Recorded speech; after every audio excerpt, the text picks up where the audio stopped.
Welcome to Music on 11. I'm Jimmy Black. I'm here with Mark and Sean. Now, you guys are 2 days into the tour so far. How is everything going being back on the road? Awesome. It was pretty stressful getting here. We haven't been out in a year, so we definitely had like some nervous jitters creeping up on us beforehand. But then the pre-tour routine, it's been a while, so yeah, it's a little longer to adjust back in this time. But man, yeah, as soon as we got here, man, it's like, oh yeah, this is what we do. And Jumping right back into it. Yeah, and you have so much fun, like playing the show, like such a release, and when the fans are hyped up like that, it all makes sense.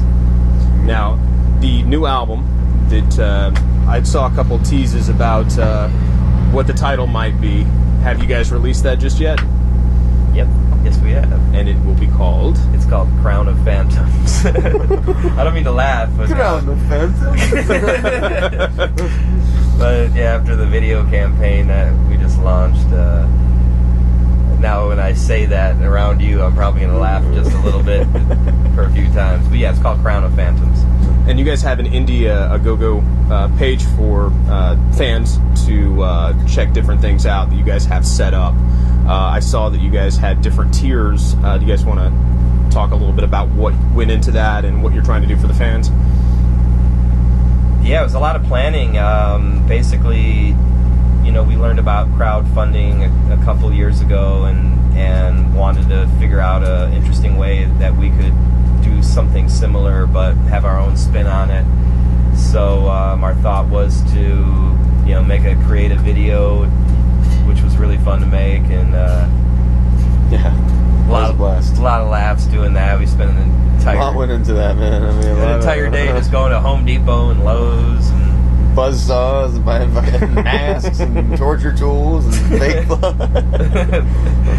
But yeah, I mean, and then just offering some stuff that we feel that our fans are constantly talking to us about, and perks that they wish they could get from our band. Right. So just the basic couple of years of research via talking to our fans, and then taking our spin on what seems to be a really fantastic way for artists to supplement income, to do some things that labels really aren't putting into anymore. And that's a side of the art that we still believe in, which we're trying to raise for our video content and DVD, which we're all big movie guys and stuff like that, so we really want to express that artistic side as well. Something I had read about on that page was that we're going into more of a singles-driven type of mentality where it's in one ear, out the other. You buy a disc, you might listen to the first song, and you guys wanted people to concentrate on the album as a whole. And I think that way of thinking is really, really good. How do you convey that to your fans? Well, I guess I can agree with you in the sense that it is a single society. I mean, we listen to like some of the hot, quote unquote, hot hip hop singles that are happening right now, and we enjoy it. But I think with metal, it's still in an era, at least for now, where the full album is appreciated, and if it's so hard to do and do interesting anymore. And I agree with that mentality a lot. Like a lot of metal albums, it's hard for me to get through the whole thing. So we just do our best to make an album as interesting as possible to call it an album. As far as input goes, when you guys, with this lineup, walked into the studio, did you guys have any preconceived notions about what you wanted to write and how you guys wanted to approach it, or did you just go in there and start jamming and see what came? We didn't it wasn't really preconceived. It's not heavy enough. What Yeah. the fuck? Why isn't this shit heavier? Yeah, I mean, it was basically it was a learning curve. It is a new lineup, and we really didn't like, hey man, let's just try to make it sound like Pass Out of Existence 2, man. That would be badass if we went back to our old catalog and ripped it off. We weren't really doing that, but it was kind of like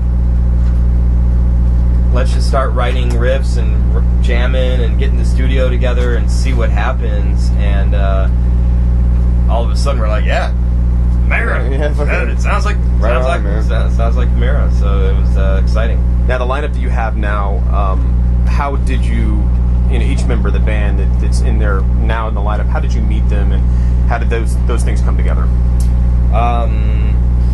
Long chain of events. It's been about long story short, we all met and here we are. Here we are. 2009 to 2013, we all met somewhere and went like this and like, hey, let's hang out and jam. And it worked out for the better. Some crazy way. That's a long story, though. That's a brutal one. We could be here for 30 minutes telling that story.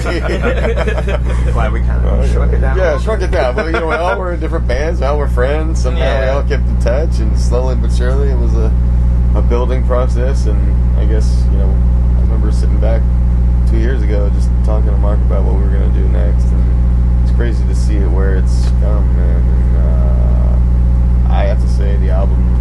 Most albums these days I can barely even get through, but I find myself... I mean, obviously, I was a part of the album, so I listened to it, but I'm not jaded in that respect. Slightly biased. Okay, but that being said, I still find that every song is a banger. I mean, I find myself wanting to hear the entire album. Now, are you guys going to be playing any of that tonight? We're actually going to debut a brand new song tonight that we never played live. Let's get them cameras out. Oklahoma City, Oklahoma. In retrospect, you should have gotten your damn camera out. You're watching this now, and you were at the show. It's like, wow. Well, fuck, I didn't have the battery charge. So what's going to be next for you guys? You guys are going to be touring. You're going to be doing a package with Whitechapel, Asking Alexandria, and what is that? Don't Pray For Me tour, is that correct? Yeah, that's the Don't Pray For Me tour. Motionless in White and I Killed the Prom Queen are also on the bill.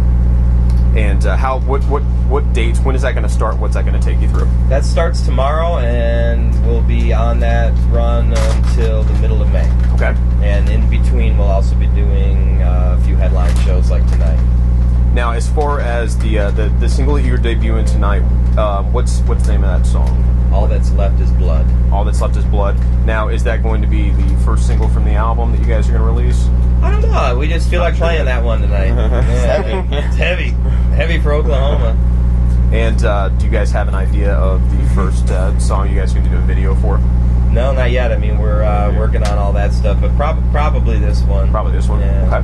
Just gives fans out there something to look forward to, if they're going to start looking and seeing what you guys are doing. Yeah, exactly. Now, if people want to get a hold of your tour dates, if they want to see what's new in your world, where are they going to go? Probably the internet. Okay, specifically on the internet. Google.com. Where are your fans going to go? GOOGLE.com. LMGTFY.com. Let me Google that for you. Google. There, look. You just do this. Just hit Google now. Here's this thing called the internet. What the fuck is the internet? Google. Chimaira near me. That's spelled wrong. Hold on. Chimaira near me. John Mara. John Mara. I love that guy. John Mara near me. Is that your... Amara. That's your brother. Probably not going to get Chimaira. Chimera near me. We could guess it now. Camaro near me. Camaro. I love Camaros. This Google phone sucks. Love Camaro. Chimaira near me. Camera. Nah, we can't do it. There are several listings for camera within 10 miles. Perfect. So if you're looking for cameras, you can go on Google. Chimaira near me. John There are several listings John for camera. Arundel, Maine. John Arundel. We have the worst band name in history of Google searches. Ever. Oh, there was that Voice recognition. other band that had like two A's I got in a it. speech impediment. Is Doth. it Dath or Dot? How do you Which pronounce band? Oh, Jace? Duck. it? It didn't even have an umlaut. Doth. How do you pronounce that? Doth. Doth. Dath. Dath.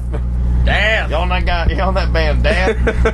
Not you, your head. You guys also just recently got sponsored with Gator Cases. Yeah. So if you how does it with that sort of thing? How does that work with a sponsorship for cases? We basically just hit him up at NAMM. Austin went in and hung out with him and was like, hey man, I just need some road cases really bad for my drums, and they were like, sweet. And luckily they were fans of the band and fans of Austin, and they hooked the band up. We got all sorts of cool road cases. He's got a sweet keyboard case that's not going to work for flying overseas, but we'll get the one that will. Yeah.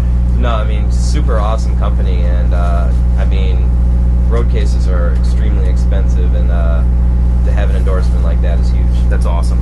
Okay, any last words for your fans out there, or potential fans? Yeah, thank you for all the continuous support. The new album's going to shred your face off, and thanks for funding the Indiegogo campaign, and appreciate all the support. And smoke grass.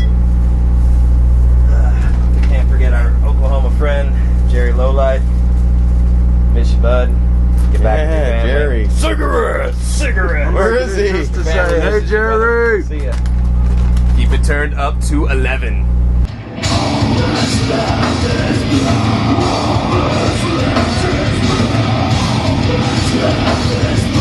Let's